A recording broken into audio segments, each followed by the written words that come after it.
زینب نے دیکھا، دل بھر آیا، بیوی اپنے آپ کو سنبھال نہ سکی، اور کربلا کا رخ کیا، عباس کو آواز دی، اے میرے شیر، اے میرے عباس، پانی لینے گیا تھا، ارے تو مشق نہ لا سکا، تیرا بیٹا فلان آج نمدار بن گیا، تیرا بیٹا سقائی کا کام انجام دے رہا ہے۔ بات چیزوں ہماری آ رہی ہیں، سب سے پہلے شبیہ علم مبارک آئے گا، کیونکہ آپ جانتے ہیں عباس کا لاشا نہیں آیا تھا، عباس کا علم آیا تھا، لہذا ہم عباس کا علم مرامت کرتے ہیں۔ ارے آقا کا علم آ رہا ہے، ماتم کرو، ماتم کرتے رہو، عباس کے علم کی زیارت کرتے رہو۔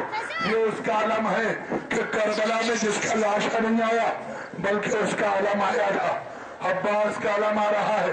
ارے سکینہ کو پرسا دو، حسین کو پرسا دو، اور اس کے بعد شبیہ ہماری جناب زینب آئے گی، یہ اس کی ہماری آئے گی۔